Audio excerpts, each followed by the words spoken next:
अनोखी दुल्हन की जादुई डोली। बहुत समय पहले की बात है। उन दिनों दुल्हन की विदाई के लिए डोलियों का ही इस्तेमाल किया जाता था। उन दिनों नई नवेली दुल्हन डोलियों में ही बैठकर अपने मायके से ससुराल जाया करती थी। लेकिन अब वक्त बदल गया है। लोगों को डोलियों से ज्यादा गाड़ियों में जाना पसंद है। लेकिन नीलिमा इन सबसे अलग थी। उसे अपनी शादी में डोली ही चाहिए थी। इसलिए नीलिमा के पिताजी उसकी शादी वाले दिन उसके लिए बहुत ही खूबसूरत सी एक डोली मंगवाते हैं, जिसे देखकर सब लोग बहुत ही हैरान हो जाते हैं। और नीलिमा की सारी सहेलियां उसे डोली के बारे में बताने लग जाती है। अरे क्या बात है नीलिमा, तुम्हारे पिताजी ने तो तुम्हारे लिए बहुत ही खूबसूरत सी डोली मंगाई है। क्या तुम सच कह रही हो? फिर तो मुझे भी देखनी है अपनी डोली। तभी उसके कमरे में उसकी माँ अनीता आती है और कहती है, अरे मेरी बच्ची, अभी थोड़ा टाइम हमारे साथ भी बिता लो, फिर तो तुम्हें उस डोली में बैठकर जाना ही है। तब देख लेना जी भर के अपनी डोली को। अरे माँ, आप ये कैसी इमोशनल वाली बातें कर रही हो? मैं आप लोगों को छोड़कर हमेशा के लिए थोड़ी ना जा रही हूँ। आपको जब भी मेरी याद आए आप मुझे फोन कर देना, मैं आपसे मिलने आ जाया करूँगी। अरे हाँ हाँ, क्यों नहीं मेरी बच्ची, ये तुम्हारा ही तो घर है, इसलिए तुम्हारा जब मन चाहे तुम यहाँ आ सकती हो। लेकिन बेटा, मैं तो चाहती हूँ कि तुम अपने ससुराल में हमेशा खुश रहो और सबका हमेशा अच्छे से ख्याल रखो, जैसे तुम हम लोगों का रखती आई हो। आप चिंता मत करिए माँ, मैं अपने ससुराल वाले को कभी किसी तरह की कोई परेशानी नहीं होने दूंगी। जरूर बेटी। अच्छा, अब तुम जल्दी से तैयार हो जाओ, तुम्हारे ससुराल वाले बारात लेकर पहुँचते ही होंगे। ठीक है बेटा। तभी अनीता वहाँ से चली जाती है और नीलिमा की सहेलियां उसे तैयार करने लगती है। तभी थोड़ी देर में वहाँ ढोल बाजों के साथ बारात भी पहुँच जाती है और कुछ ही देर में शादी की रस्में भी शुरू हो जाती है। नीलिमा पूरी तरह से तैयार होकर अपने कमरे में बैठी होती है। तभी पंडित जी बोलते हैं, वरमाला का समय हो रहा है, जल्दी से दुल्हन को लेके आइए। तभी अनीता जाती है और नीलिमा को लेकर आती है। देखते ही देखते नीलिमा की शादी की सभी रस्में पूरी हो जाती है। तभी नीलिमा के पिताजी उसे डोली में बिठाकर विदा करते हैं और नीलिमा का पति कन्हैया अपनी कार में बैठकर डोली के आगे जा रहा होता है और वहीं नीलिमा अपनी डोली की खूबसूरती देखते हुए उसमें बैठे जा रही होती है। तभी थोड़ी देर में आगे चलते ही नीलिमा कहती है, ये डोली कितनी खूबसूरत है और इसी डोली में बैठकर मैं अपने जीवन के नए सफर में आगे बढ़ रही हूँ। नीलिमा यह सोचकर बहुत ही खुश हो रही होती है। तभी अचानक से उसकी डोली के एक तरफ का हिस्सा टूट जाता है और वह नीचे गिर जाता है और तभी डोली उठाने वाला एक आदमी भागता हुआ आता है और नीलिमा को उठाते हुए कहता है, अरे बेटी, तुम ठीक तो हो? कहीं तुम्हें चोट तो नहीं लगी? हाँ काका, मैं ठीक हूँ, पर मेरी डोली कैसे टूट गई काका? और अब मैं अपने ससुराल कैसे जाऊंगी? वहाँ सब मेरा इंतजार कर रहे होंगे काका। अरे बेटी, तुम चिंता मत करो, हम इस डोली को ठीक करने की कोशिश करते हैं, जब तक तुम यहीं पर आराम से बैठ जाओ। ठीक है काका, आप लोग थोड़ा जल्दी करिएगा। नीलिमा वहाँ बैठकर डोली ठीक होने का इंतजार कर रही होती है। तभी उसकी नजर एक अंधी बूढ़ी औरत पर पड़ती है जो रोड क्रॉस करने की कोशिश कर रही होती है। नीलिमा उसे देखकर उसके पास जाती है और उसे रोड क्रॉस करने में उसकी मदद करती है। तभी वह बूढ़ी औरत कहती है, तुम्हारा बहुत बहुत शुक्रिया बेटी, तुमने मुझ अंधे की मदद की। अरे नहीं नहीं काकी, ये तो मेरा फर्ज था, मैं तो बस वहाँ बैठी हुई थी, तभी मेरी नजर अचानक से आप पर पड़ी और मैं आपकी मदद करने यहाँ आ गई। पर बेटी, तुम वहाँ क्यों बैठी हुई थी? तभी नीलिमा उस बूढ़ी औरत को सारी बातें बताती है और वह बूढ़ी औरत कहती है, अरे बेटी, तुम चिंता मत करो, मेरे पास तुम्हारी इस समस्या का हल है, आओ मेरे साथ। तभी नीलिमा उस बूढ़ी औरत के पीछे पीछे उसके साथ उसके घर चली जाती है और वहाँ जाते ही वह बूढ़ी औरत नीलिमा को एक बहुत ही खूबसूरत और चमकदार डोली दिखाती है, जिसे देखकर नीलिमा कहती है, अरे वाह काकी, ये डोली तो मेरी डोली से भी बहुत ज्यादा खूबसूरत है। सही कहा बेटी तुमने, यह डोली बहुत ही खूबसूरत और अनोखी है और यह मैं तुम्हें देना चाहती हूँ।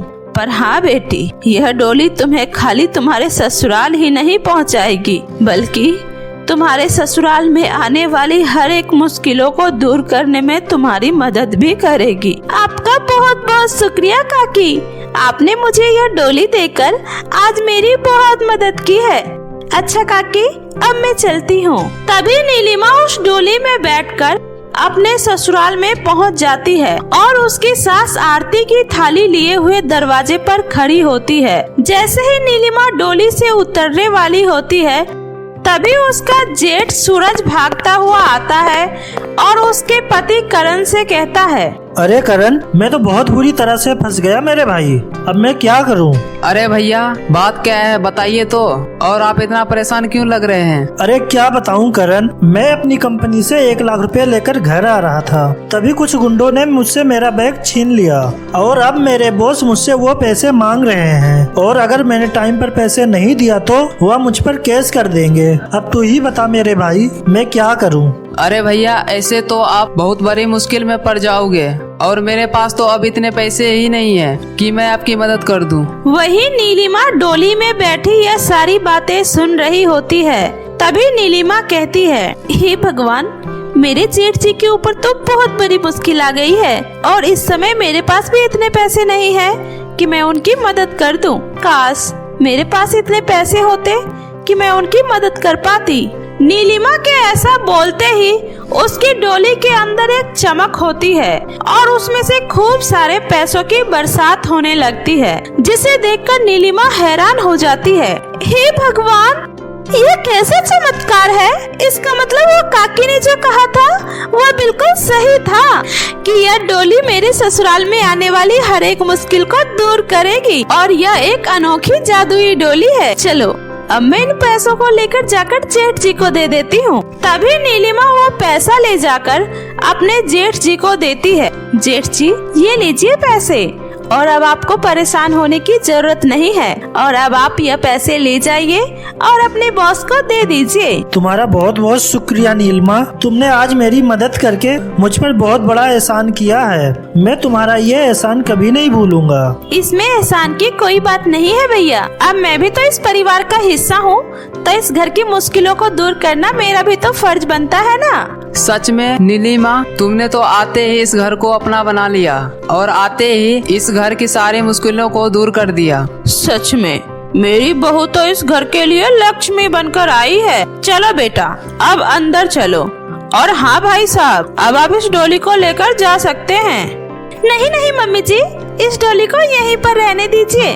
वो मेरे पिताजी ने इस डोली को बड़े ही प्यार से मेरे लिए बनवाया था, इसलिए यह डोली मैं अपने पास ही रखना चाहती हूँ। ठीक है बहू, तुम इसे रख लो। तभी नीलिमा की सास नीलिमा का अच्छे से गृह प्रवेश करवाती है और उसकी डोली को घर के बगीचे में ही रखवा देती है।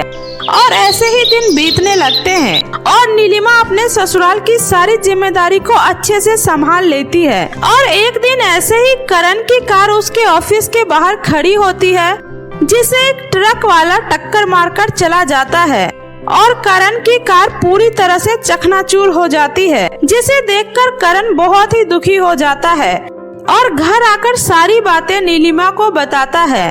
और यह सुनकर नीलिमा कहती है, करण जी इस बात को लेकर कितने दुखी हैं, मुझे उनकी कुछ मदद करनी चाहिए। अरे हाँ, मैं उस जादुई डोली से मदद मांग कर देखती हूँ। तभी नीलिमा उस जादुई डोली के पास जाती है और कहती है, हे जादुई डोली, मेरे पति इस समय बहुत ही ज्यादा परेशान हैं और मुझे उनकी मदद करनी है, क्या तुम मुझे थोड़े से पैसे दे सकती हो? नीलिमा के ऐसा बोलते ही उस डोली में से एक चमक आती है और खूब सारे नोटों की बरसात होने लगती है। नीलिमा उन पैसों को लेकर अपने पति के लिए एक बहुत ही खूबसूरत सी कार खरीदती है और अपने पति को दे देती है, जिसे देखकर उसका पति करण बहुत ही ज्यादा खुश हो जाता है। और तभी उसकी सास कहती है, अरे बहू, तुम तो हमारे घर के लिए खुशियाँ बनकर आई हो। जब भी हमारे परिवार में किसी को कोई भी परेशानी होती है तुम उसे दूर कर देती हो और हमारे घर में फिर से खुशियाँ ले आती हो। अरे नहीं मम्मी जी, ऐसी कोई बात नहीं है। ये सब तो बस मेरा इस परिवार के प्रति फर्ज है, बस मैं उसी को निभा रही हूँ। चलो नीलिमा, मैं तुम्हें कहीं बाहर शॉपिंग करवा लाता हूँ। उसके बाद वह दोनों कार में बैठकर शॉपिंग करने के लिए निकल जाते हैं। तभी नीलिमा की नजर एक बूढ़ी औरत पर पड़ती है जो रोड पर बैठे भीख मांग रही होती है, जिसे देखकर नीलिमा कहती है, करण जी गाड़ी रोकिए, मुझे और बुजुर्ग लोगों की मदद करनी है, हम इन्हें ऐसी हालत में नहीं छोड़ सकते। ठीक है नीलिमा, जैसा तुम कहो। और तभी नीलिमा उन बुजुर्ग लोगों को अपने साथ ले जाती है और उन्हें एक बहुत ही अच्छे आश्रम में छोड़ देती है और उन सब के रहने का सारा खर्चा नीलिमा खुद उठाती है। ऐसे ही नीलिमा उस जादुई डोली की मदद से सबकी मदद किया करती है और उस डोली को हमेशा अपने बगीचे में संभाल कर रखती है। तो मेरे प्यारे दोस्तों, कैसी लगी आपको मेरी ये कहानी? मुझे कमेंट करके जरूर बताएं। कहानी अच्छी लगी हो तो इसे अपने दोस्तों के साथ भी शेयर करें। और हाँ दोस्तों, अगर आपने अब तक मेरे चैनल जादुई टीवी को सब्सक्राइब नहीं किया है तो जल्दी से नीचे लाल बटन दबाकर अभी सब्सक्राइब कर ले। तो मिलती हूँ ऐसे ही फिर किसी नई मजेदार जादुई कहानी के साथ। तब तक अपना ध्यान रखें। बाय बाय दोस्तों।